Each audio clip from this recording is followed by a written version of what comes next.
Hello and welcome to the Happy Insights podcast. My name is Happy. I want to welcome you to the show today. Today, we're going to talk about some really fun stuff.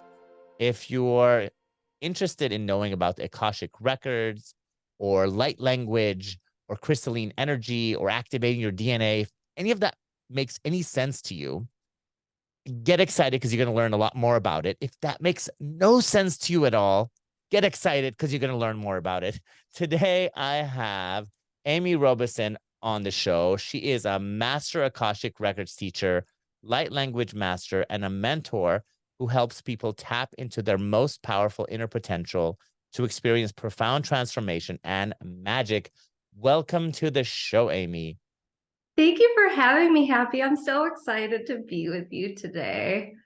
Thank you so much for being here because I have been wanting to ask questions about exactly what you're talking about. So I feel like I manifested you out of the blue. Oh, so yay. Thank you, universe. Thank you, you. I'm so excited. Okay, so can we just dive right in? Absolutely. Let's go. Usually I ask people to tell me their background and what had them get into all this, but I want to skip that.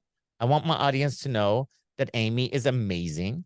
She knows what she's talking about. She is incredible. And we're going to just jump into the topics because I want to know about the Akashic Records.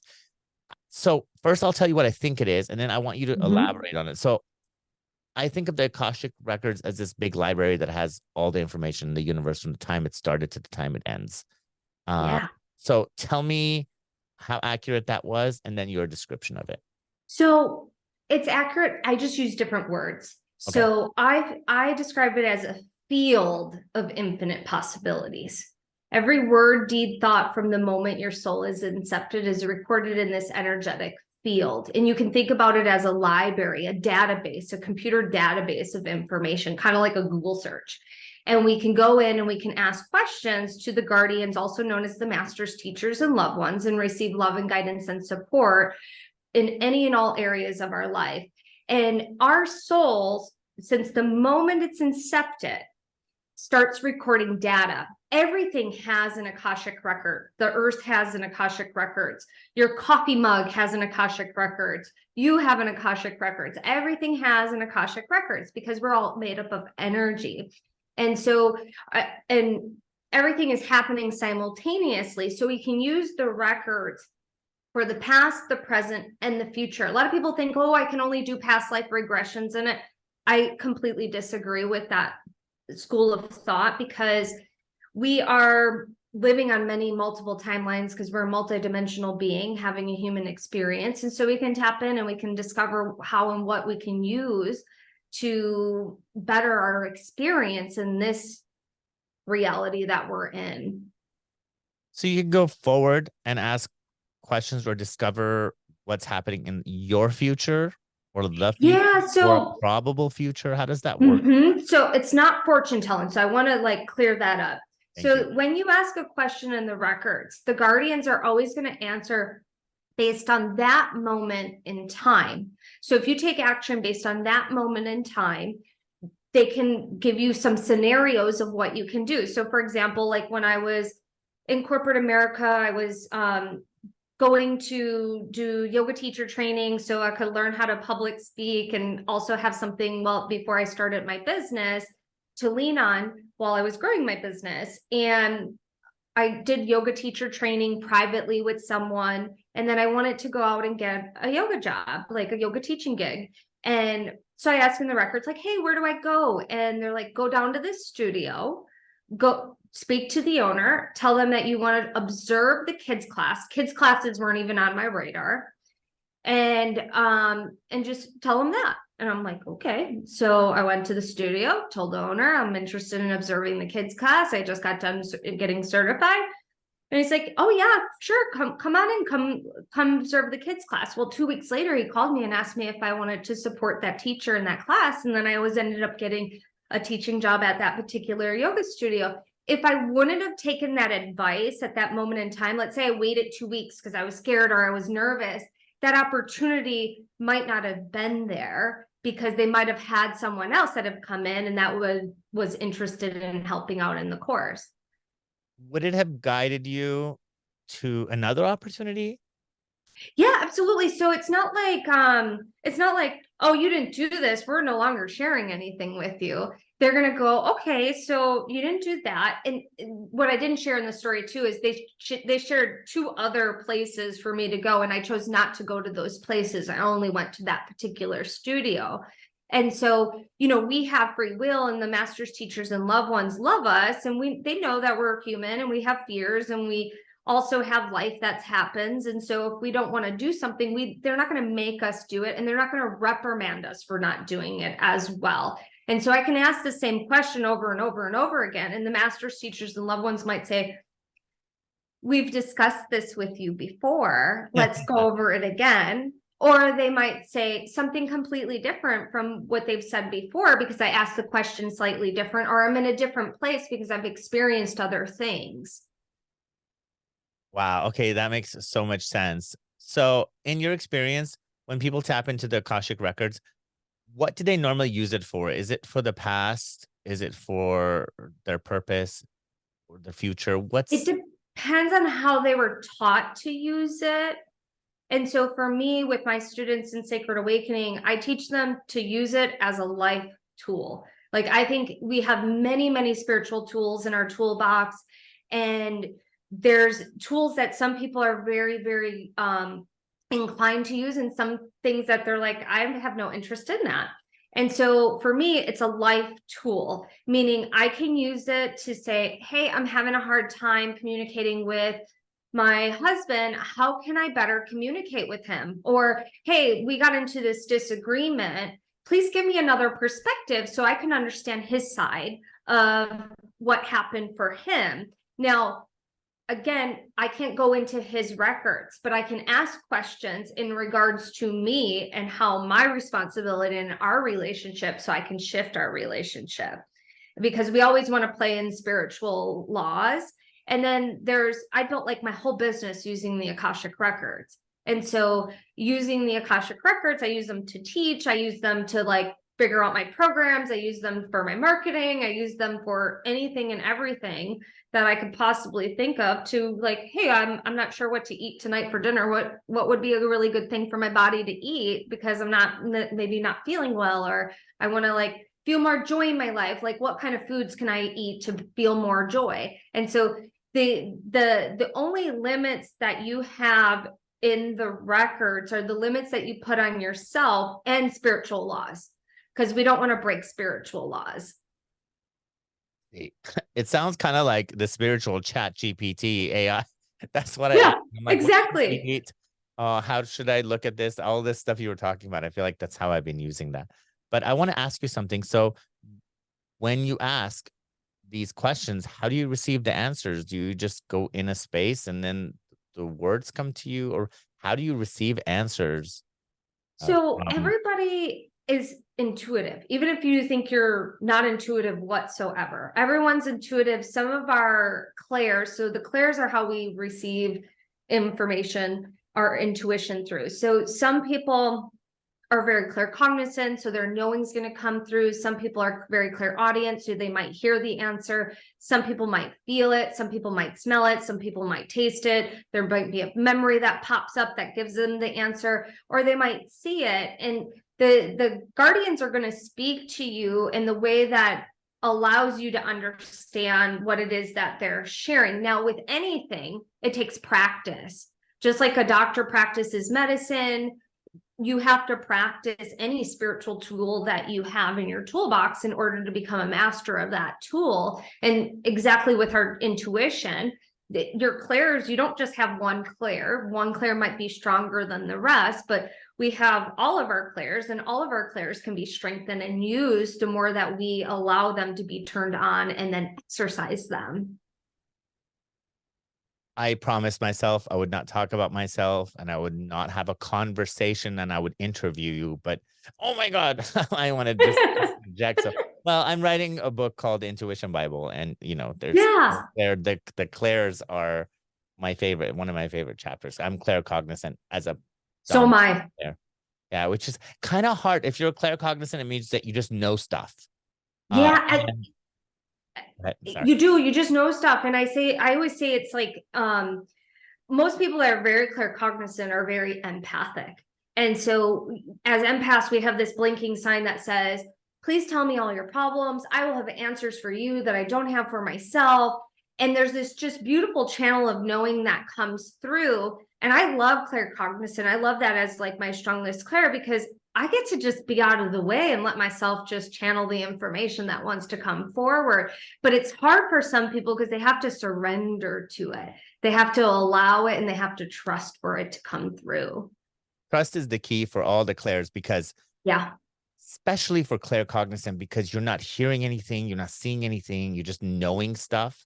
And sometimes in the beginning, I used to think, God, I'm just making that up. And I thought, God, how did I make all that up? So I think that one required more trust from me, because when I have any kind of clairaudient or clairvoyant experience, so much easier to just know that, wait, that was an unusual experience, So yay. So we have that in common. All right, let's move forward, because I want to know about crystalline energy. So first we talked about the Akashic records and what they are and how they can help you in your life.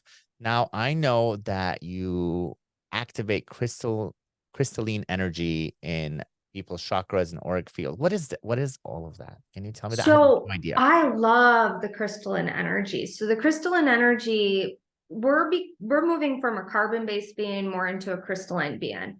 And so the more that we allow ourselves to really tap into that frequency, the more that the crystalline energy wants to work with us. And so any crystal that you have has a little light being in it that wants to support you and help you on your journey. And so we can call in these frequencies. And that's how I even teach my students how to open their records. We use crystalline energy to open the records. And so the records and the crystalline energy work really well together, but just the crystalline energy in general, the more we call it in, it works as like a tuning fork or a crystal bowl or sage. Like it comes in depending on what type of crystalline energy you're working with, and it can balance your chakras. It can open up your third eye. It can support you in doing some emotional healing or give you the courage to take action on something, or support you in opening up and speaking your truth. I mean, the possibilities of what it can help you with is endless. And it's when you start working with these frequencies, I find that it's very helpful for grounding. It's very helpful for expansion. It's very helpful for introspection. It's such a beautiful frequencies to work with. So basically you're talking about working with crystals? So yes and no. Okay. So you can work with the crystalline energy without a tangible crystal. Okay. So you can, but it's nice because like I'm picking up a piece of black jade. Like I have crystals around my computer that support with EMFs or support with protection or support with focus. And so when we're working in this abstract spiritual realm, spiritual concepts, it's nice to have a tangible thing to hold on to support bringing that in. But do you have to have that tangible thing? Absolutely not. You can call them in, you can invite that energy to move through you. And again, it's just going back to what we were talking about with the clairs. It's trust. It's trust that it's supporting you. It's trust that it's working. This is really fascinating, because I've always been, up until recently, kind of against using crystals, only because I thought of it as a crutch. And I thought, I was against anything that was outside of your inner power. And when I say against, it wasn't like that I was actively pushing it away. I just didn't ever want to rely on anything external in case I was stuck in a cave and there was nothing there. I wanted to own my own power and know that I could do anything. And even like protection things, they're like the red string that people wear.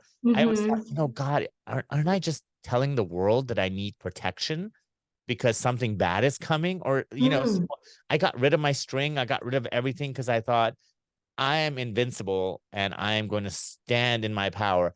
But lately I have been really opening myself up to crystals, because I've been trying to accelerate my growth in specific areas. And I thought, gosh, you know, you don't have to rely on it, but if it's there, why not use it? It's like, Yeah, and I love that you're saying that, Happy, because we're allowed to change our minds.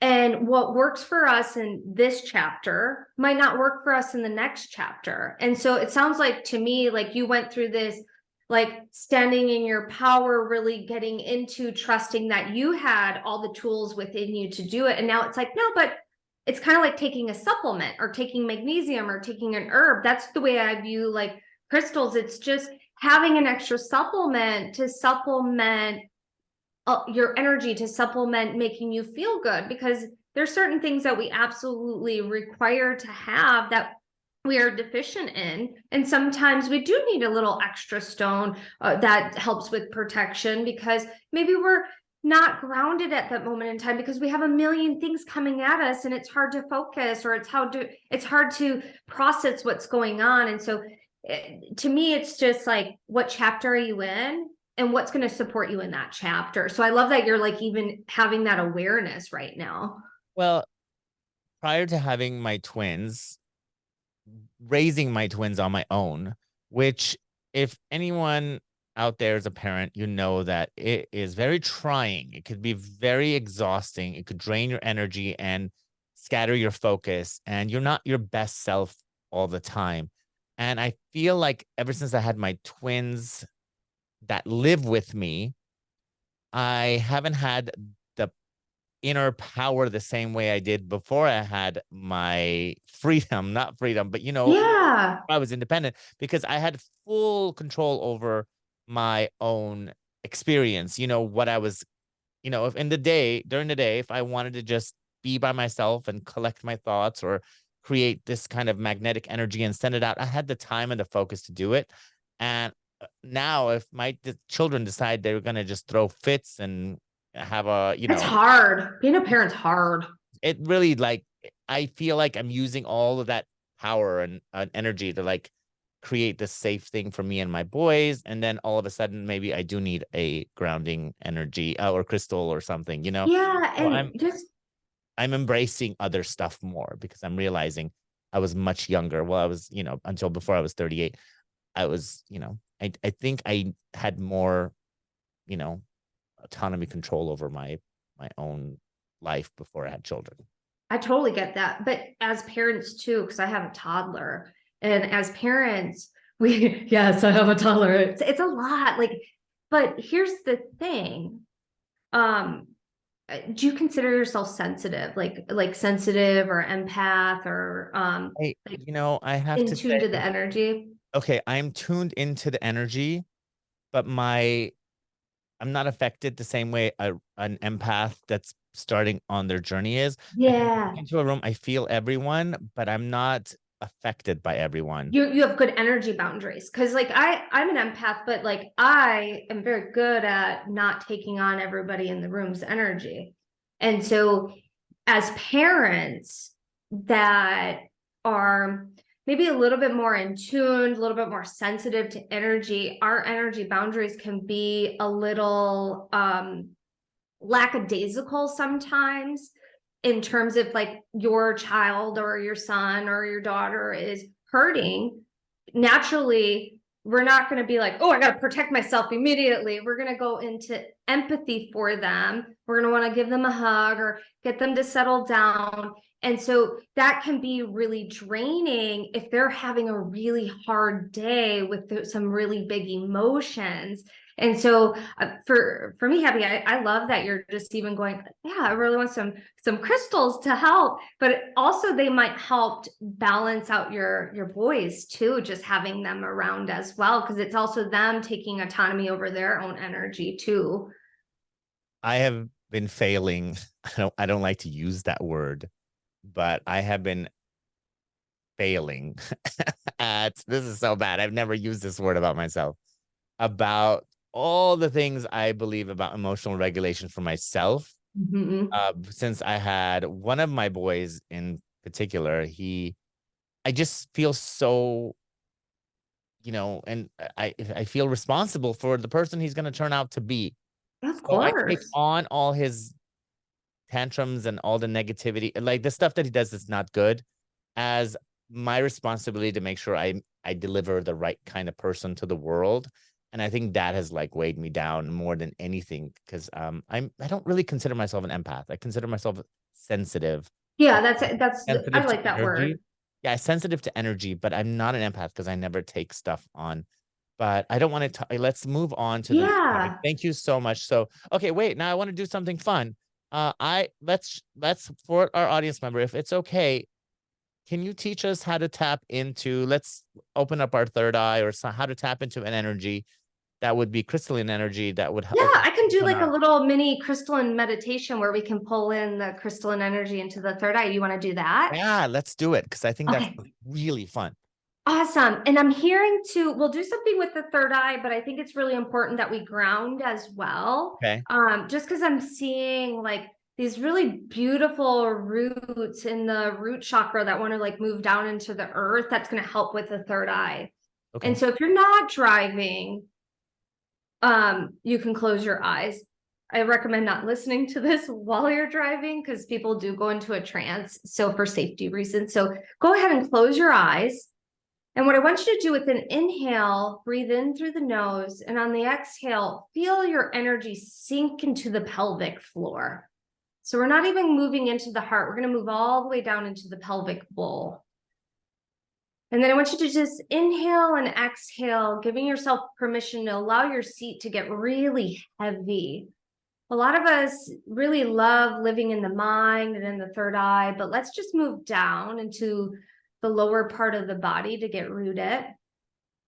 And then you're going to take 3 more inhales and exhales. And as you're breathing, I want you to sense, feel, or imagine that there's a golden bucket above your head. And this golden bucket has amethyst, which is a purple crystalline energy, black tourmaline, and smoky quartz. And it's going to pour onto the crown of your head. And it's going to go into the crown chakra, into the third eye, down the throat, down the heart space, the sacral, the solar plex, then the sacral.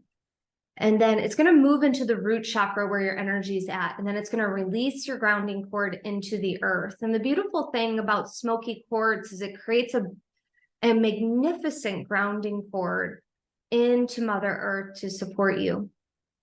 And then amethyst acts as a psychic vacuum, cleaning out anything in your energy field. And then black tourmaline is an amazing crystalline energy for protection and grounding and EMFs. So I want you to feel your grounding cord root into Gaia, and there's a crystalline ball of energy in the center of the earth. And I want you to imagine your grounding cord rooting into the center of her heart. And on the inhale, you're going to pull energy back up. And as you pull it up, it's going to go through your legs, your pelvic bowl, and then your energy is going to move all the way up into the heart space. And that energy from her is going to roll all the way up to the crown of the head. And then it's just going to swirl at the crown of the head while you sit comfortably in your heart space.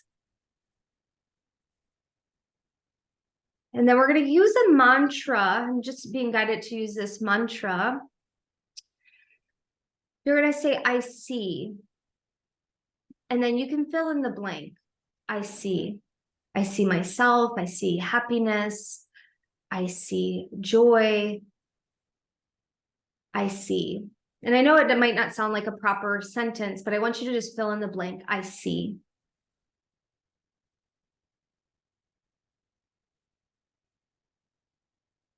And then I'm being guided to speak a little light language. It's going to sound like a foreign light language. And we're just going to allow that mantra of I see. It's going to start to swirl in the third eye. And then there's going to be this beautiful azurite, dark blue crystalline energy that's going to swirl counterclockwise. And don't worry if it's swirling in the right direction or not. And we're just going to clean out the third eye and then expand the third eye. And it's just going to swirl and swirl and swirl. And I'm going to allow this allow this light language to help penetrate the crystalline energy and to open up the third eye, but not only open up the third eye, ground yourself in the ability that you can see what spirit is wanting and inviting your soul to see. Torasi kanamu taraka sinikunusi kanawiru sema turuka sinitrusi kanamu trusinga shinokuruma tursiya tokarama tarsiya turukarsiya. Take a nice deep breath in, and then there's this white diamond crystalline energy that wants to come in through the third eye and all the way back. So from the front of the third eye all the way back. And I want you to take another nice deep breath in, a cleansing breath out, and then you're going to say, I see, but you can change what you said at the end of I see if you said something different before, but I want you to say, I see, or simply I see, and then fill in the blank.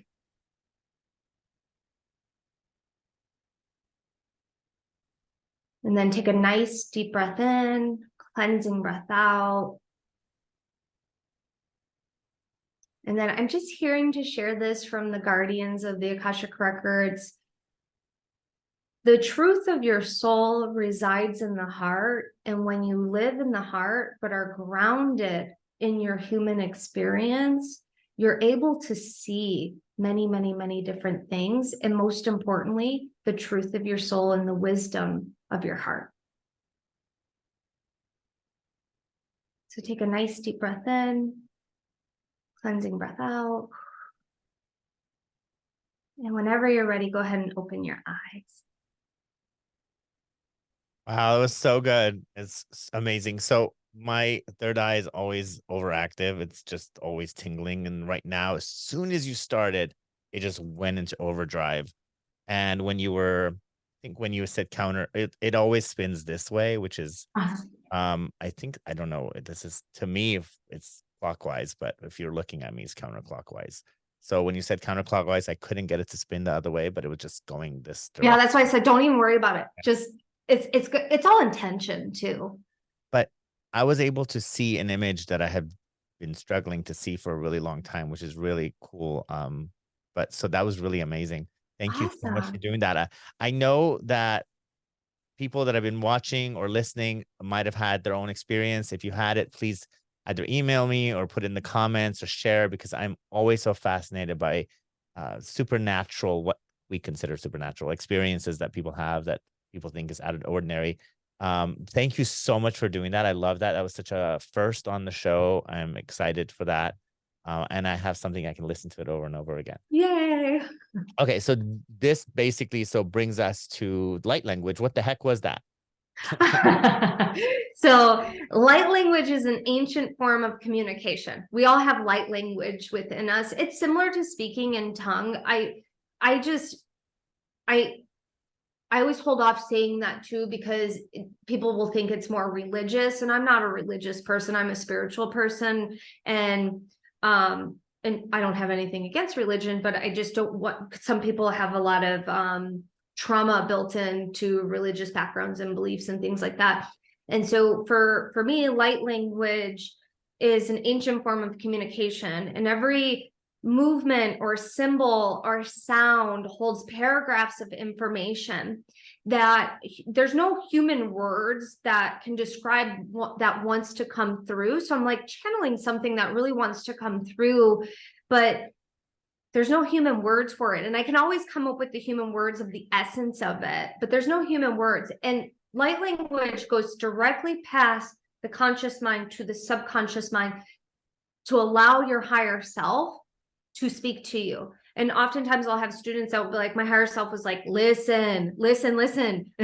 And there's this knowing that happens for your higher self that your human self doesn't have to understand, but your higher self understands it and knows how to utilize the information that's coming through to better yourself or better your human experience. Now, I want to tell my listeners and viewers that I know different people who speak light language, and a lot of them have come to learn it in different ways. Some people have actually learned it, and some people were not spiritual at all, like had a car accident, woke up the next day speaking light language, and then had to figure out that they were not crazy and found other people that made Yes. similar sounds that were very similar. You can all, it sounds almost something for an American ear. It sounds goes from like something that sounds a little Russian to Korean to it goes through like it's very, very unique. And some of my favorite teachers, like Wendy Kennedy, who channels the Palladian Collective, and a lot of incredible people, they use light language. So I did want to just put that out there for my non-pros to know that I know people who learned it. I know people who just didn't even know where it came from.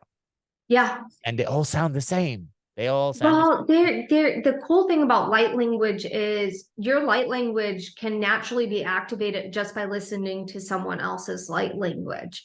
And then some people just have it just naturally turn on. And then there's other people that are like, I feel something wants to come through me. I don't know how to do it. And they want to learn how to do it. And so it just really depends on your path and your experience. And then your light language can change, because my light language used to be extremely fast because I had like a backlog of years and years and years of not using it. And then when I started using it as an adult, when I like overcame the because it's weird, like it's really weird, it's awkward, but it's fun. But once I started using it, I realized like I'd actually been doing it when I was a kid. My older sister and we would speak light language to each other, and we knew exactly what each other was saying for years and years and years, and then we stopped doing it. So it's always fascinating. There's something so powerful when a lot of energy is built up and it's coming through you and you're just tapped into something greater. And the speed at which it comes through is so strong that Mm-hmm. it feels like I always feel like that's how it feels when I listen to people speak light language. When I have spontaneously channeled information, I always get into this like really high, like, I don't know what happens. Like so much information comes in my mouth. My mouth can't move fast enough. Yep. And last time we literally had to stop because of my heart. It's because I wasn't prepped for it physically. So Mm-hmm. my heart was just going so fast and I was out of breath. And it was like, but I know the next time I did it, it wasn't so hard anymore. It was Yeah, just, because you had a backlog. yeah, Yeah. it was, but I really felt like I was hyperventilating. It was just so strong, but I resonate with it on that level. And I always have to kind of connect it with something I can resonate with. But thank you so much for sharing that. Now, the last thing I want to talk about in this episode is activating your DNA. Now, I've heard a lot of people talk about DNA activation when it comes to moving to the fifth dimension and really just the new vibration of the earth and what we're trying the ascension process. So, and this will sound like gibberish to some of you, and some of you will know exactly what we're talking about. And can you tell me what activating your DNA means and if it's related to what I just talked about? So we have trillions and trillions of cells in our body. The majority of those cells have DNA strands. So in our entire life, we're actually activating DNA through meditation or other spiritual practices that will allow us to ascend, allow us to transcend, to reach higher levels of consciousness before our human body breaks down and we can transition to the next level of consciousness. And then we can also purposely go, I'm going to activate my DNA so I can open up the dormant gifts that are held within the DNA. Because we have stories, we have gifts, we have information that's held within the DNA that can support our soul's evolution in this human experience. And so for me, like I sit down and I purposely activate a certain amount of strands of DNA for myself. And then I offer this also for my clients. And it's just incredible what happens because it's like folding time. You get to accelerate your spiritual expansion by doing this type of work. And what makes what I do a little different is like we'll restructure the DNA as well. So the DNA activation holds over time, where most DNA activations, if you're not doing your spiritual work, they're going to fade. And so with restructuring, it allows it to hold over time. And then we also like remove, and I say we because I do everything inside of the Akashic Records, and how I'm guided and what I'm doing is all done within the Akash.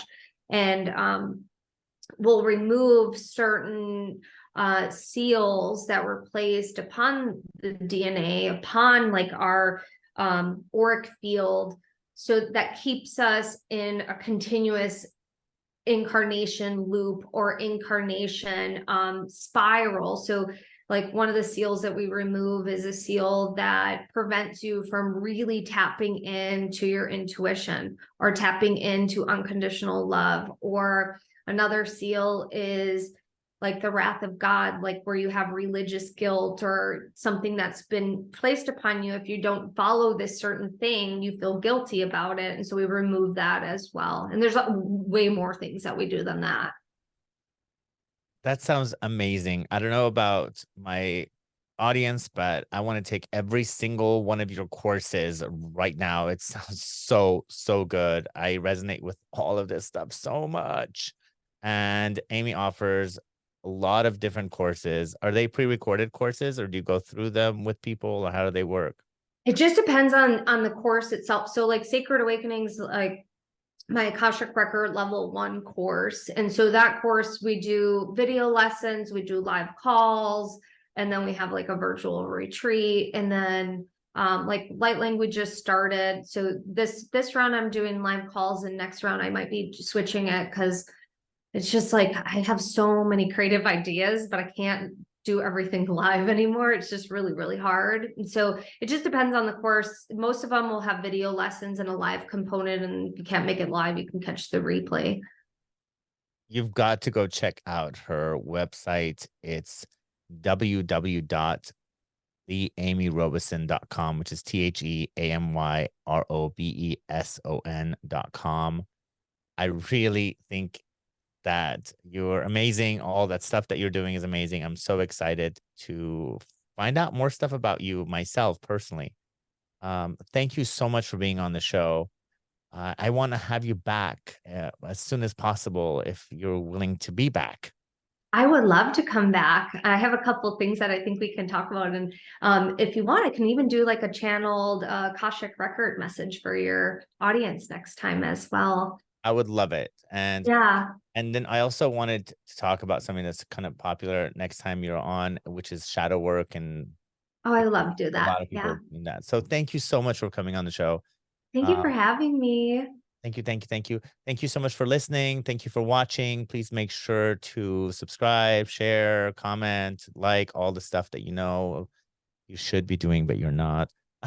Thank you. Have a good day. Goodbye.